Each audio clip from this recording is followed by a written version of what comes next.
Welcome, Mr. Anand Beharry, and you're chair of the Canada-Guyana Chamber of Commerce. That's correct. You're also founder member of the chamber, and you're director of the Edward B. Beharry and Company Limited. Correct. Welcome. Tell us first, how happy are you to be chairing such a great chamber? Actually, it was quite an honor because I was asked to join the working group by the then High Commissioner Lillian Chatterjee from Canada to Guyana. Lovely, lovely woman. It was her brainchild. She wanted a mechanism to improve trade between Canada and Guyana. And at that time, Canada was Guyana's largest trading partner. So it was a very natural and organic fit for that to happen at that time.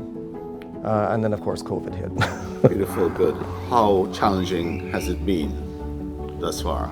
It has been a challenge because we're in November, we will have ended 2 years of the chamber actually launching. And we've spent that 2 years setting a foundation for the future growth of the chamber. One of those 2 years, we were in COVID. We did that during lockdown, multiple lockdowns, both here and you are aware, Canada as well. We have half of our directorship is in Canada, and their lockdowns were more stringent than ours ever was. So they were putting in an intense amount of work directly from their homes, as were we.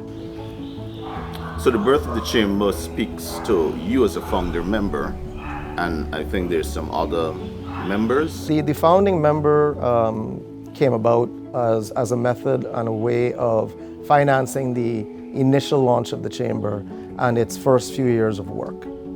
So we were able to attract about 28 big corporations, both here in Guyana and in Canada, that were willing to put down a substantial amount of money each to be able to bring the chamber from a working group to a reality.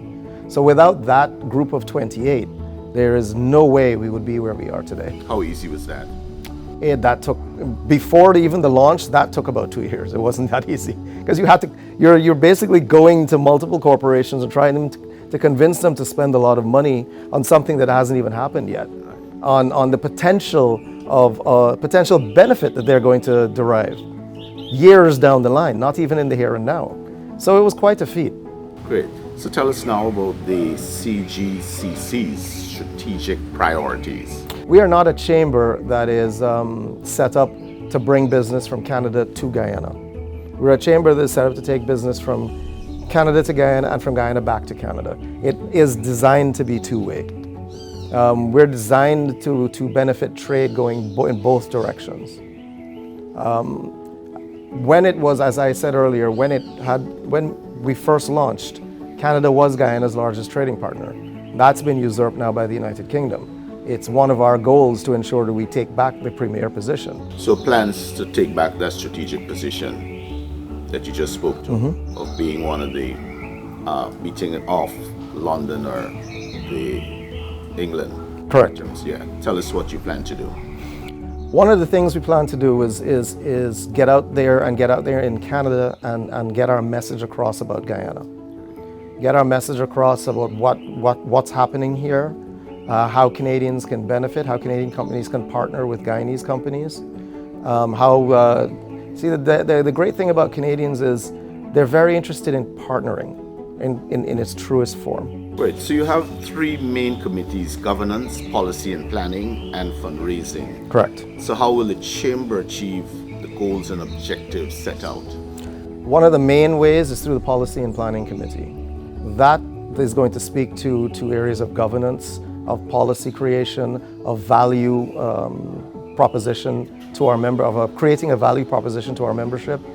They are the ones that are going to look at the business trends, look at both here in Guyana, and communicate that to the membership.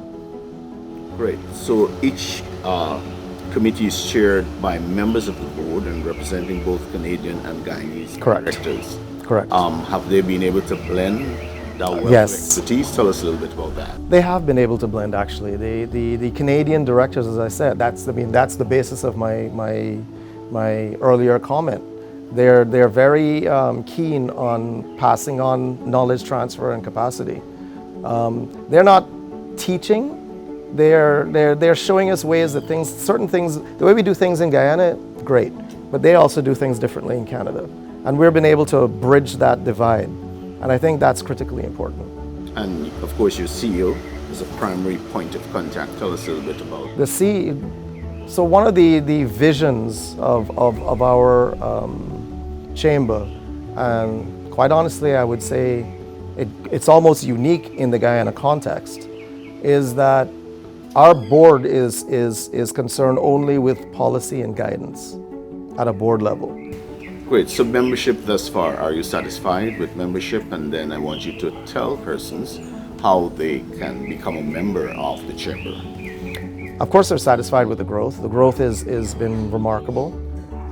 Actually, I had a recent conversation with the president of AmCham, and when I told him what our member role was, this early on in the game, they were shocked. They didn't expect it to be that many. And it's growing almost daily. Clients are coming in, they're hearing about the great work that the chamber does. I'll say one of the main ways you can contact them via email at info@cgcc.gy.